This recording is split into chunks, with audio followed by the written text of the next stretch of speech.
Hey everybody, so I got a little writing done today I want to share with y'all. Alright, so the non-profit priced multi-purpose resource exchange center. I know it's a bit wordy, but all those words have got very important places. Alright, the intent here is to help humanity help themselves, and in the process we should be able to help everything else help itself too. Excuse me. With any problem, in order to truly solve the problem, one needs to identify the source, core, and real reason for the problem's existence and thus perpetuation.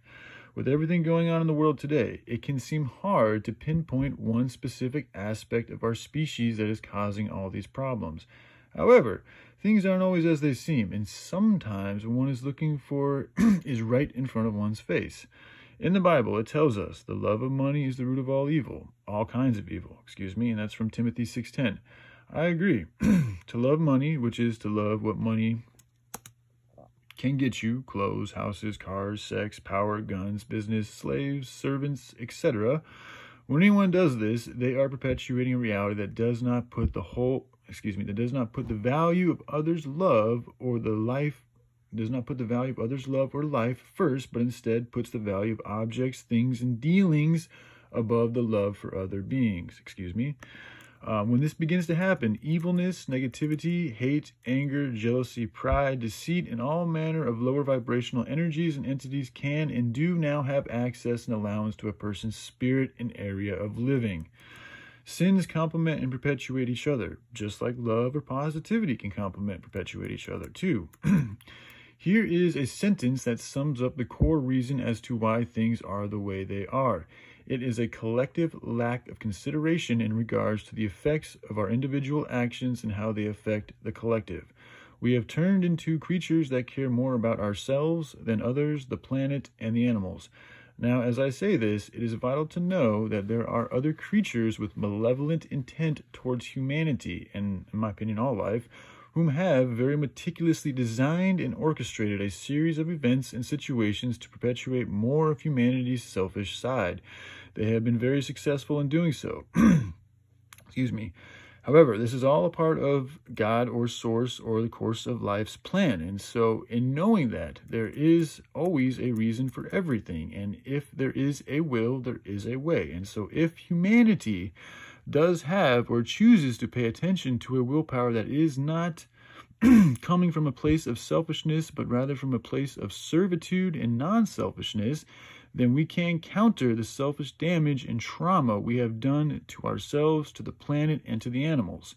Without this non-selfish willpower/attitude, and let me just say that there are levels to everything, and so I am not expecting everyone to be on the same page of non-selfishness. It's more about us all embracing this good perspective at whatever level we are all at, and doing what we can in the moment to help each other move forward in this good perspective. Going back to what I was writing. Let me go back to the sentence. Without this non-selfish willpower/attitude, selfish power and will continue to prevail and perpetuate itself, thereby bringing in the real kingdom of darkness instead of the kingdom of heaven. What we see today is but a glimmer of what type of hellish existence this realm could become and is in some places. Important to remember, as bad as things may seem, they can get a whole lot worse. And remember, everything going on here in America really isn't shit compared to what is and has been going on in places like Africa. And things can still get a whole hell of a lot worse in places like Africa too. So this situation is a lot like a long-term drug addict who has been destroying himself or herself for a long time, and they know if they continue, things will only continue to get worse. And because the nature of self-indulgence is a selfish one, this is an evil action that has led one to the point of rock bottom, or it leads one to the point of rock bottom or levels of rock, whatever you want to call it. And if one does not change their ways into rock bottom and into deeper cemented rock bottom, they will further sink and therefore become. I know this very well, as I was in this very dark place not more than 3 to 4 months ago, and it was my choice to change that changed me and thus my situation. I use the analogy of a drug addict because this is what I can most highly relate to, but it's really the same pattern with any selfish action. The one thing about drug addiction is it is impossible to ignore the side effects of one's own selfish choices, whereas when people are neglectful, greedy, deceitful, and things like this, it can be easier to deflect and run away or distract oneself with other activities because the effects of their selfish ways are not as evident on one's person as compared to a drug addict who has to feel the negative health and karmatic effects of using all the time. And as soon as the drug leaves the body has immediate withdrawal reactions which are unavoidable, and based on what level of addiction one is at, one can be quite unbearable, or the symptoms can be quite unbearable, and even if done too abruptly at too high of a level, can lead to death. As that is how good the human body is at adapting to things, even things that are not good for its well-being.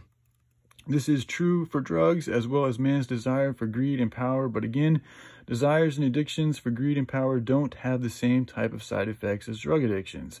In fact, it's interesting because on a collective scale, drug addicts are doing very little to harm the overall collective, but people whom are greedy and power hungry are doing and have been doing much more damage collectively than drug addicts. But I think because they have so much stuff and are not as physically sick and unwell as drug addicts, they can tend to believe they don't have any issues or that they aren't perpetuating any sin because their ego and the fact that they have accumulated so much stuff makes them feel like they have been successful and good in life. But if their success and riches comes from the exploitation, manipulation, and perpetuation of an evil empire, then this is not good, and this has its own unique energetic/spiritual effect on one's soul. It also goes back to the humanity's lack of consideration for the collective.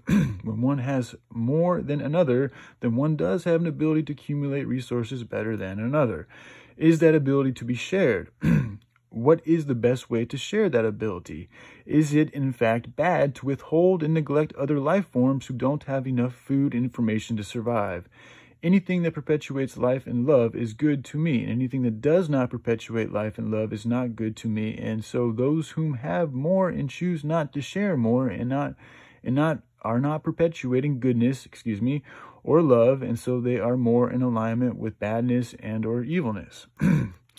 A gift can't be a gift if you can't give it, and so those of you whom have been gifted an abundance in resources have been gifted a gift, and the question is, are you going to give the good gift God gave you to those whom really need it? The same can be said for us all, as we all have gifts to give.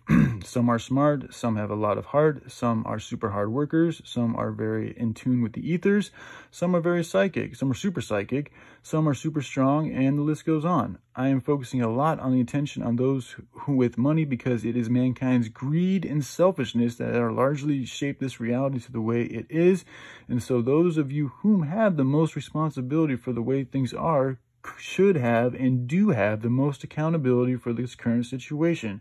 And so I speak for multiple reasons, and one of these reasons is to help those of you with an abundance of resources to grow and to learn the lessons in front of you, and to help you open up your heart back into a place that is more motivated by love for yourself, and all, because when you love yourself, when you really love yourself, you're really loving everything else. So like, I just want to make that clear, because there's a lot of new age stuff that's all about just love you, just love you, just love you. And it's like, well, really to take that is to love everything if you're really loving you, in my opinion, and all those around, rather than your mansion and all your fancy toys and your indulgent selfish joys. And I want to say this too, because you all with the money, you know, I give you guys a lot of time and energy and focus because you guys also you are a very pivotal part in this pattern. Like, you have the chance to really move things in a different way, whereas other people without these type of resources don't have that same ability. So I'm not only trying to give you guys a hard time, I'm also trying to help steer you and the rest of life, the rest of humanity, the rest of this situation in a good way. And I'm acknowledging that you guys do have this power, but this power has also been something that's led to the spot that we're at right now. So it's kind of a tricky situation. But anyway, I just want to share that with y'all. I hope you guys have a good day. All right. Love you guys. Bye.